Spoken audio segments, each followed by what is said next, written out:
అందరికీ శుభోదయం. భగభగమండే భోగి, మకర సంక్రాంతి, కనుమ సిరి సంపదల్ని, ఆరోగ్యాన్ని ప్రసాదించాలని మీ సూర్యబాయి కోరుకుంటున్నారు.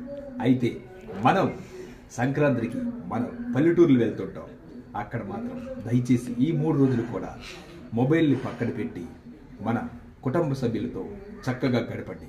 ఎందుకంటే టీవీలు కూడా అసలు చూడొద్దు, సినిమాలకు కూడా వెళ్ళవద్దు. ఎందుకు చెబుతున్నానంటే వాళ్ళంతా కష్టపడి సినిమాలు తీస్తారు, షోలు చేస్తారు. కానీ ఒక 15 రోజుల క్రితం అలా వాళ్ళు షో చేసి కుటుంబ సభ్యులతో పండగకి వాళ్ళైతే అందరూ కూడా చాలా ఎంజాయ్ చేస్తుంటారు. కానీ మనం వాళ్ళు చేసే ప్రోగ్రామ్ చూస్తూ మనం సంక్రాంతిని గడుపుతుంటాం. అయితే ఈ రోజు కాకపోతే మనం మొబైల్ కొడితే రేపైనా వస్తుంది, ఆ ప్రోగ్రామ్ చూస్తాం. ఈ రోజు కాకపోతే రేపైనా సినిమా చూస్తాం. వాటిని పక్కన పెట్టేసి మన కుటుంబ సభ్యులతోటి ఇది మన రైతుల పండగ, అందరి పండగ కనుక అందరూ కూడా చక్కగా అందరితోటి కలిసిమెలిసి ఏరా పోరా అంటూ ఎంతో ఆప్యాయంగా పండగ చేసుకుందాం.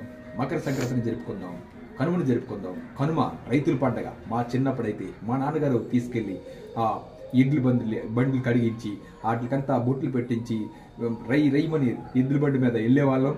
ఆ పశువులన్నింటికి కూడా పెద్ద పెద్ద బూరెలు చేసి బూరెలు పెట్టి నూనె కడిగేసి నూనె రాసేవాళ్ళం. అలా ఎన్నో జ్ఞాపకాలు ఉన్నాయి. ఆ జ్ఞాపకాలన్నీ కూడా చిన్నపిల్లలకి చెప్పండి. మన కనుమ, భోగి, సంక్రాంతి ఇలా ప్రతి దాని గురించి విశేషాలన్నీ చెప్పండి. జై శ్రీరామ్. అందరూ కూడా మీకందరికీ కూడా మంచి జరగాలని మనస్ఫూర్తిగా కోరుకుంటూ ఈ సూర్యబాయ్ సైనింగ్ ఆఫ్.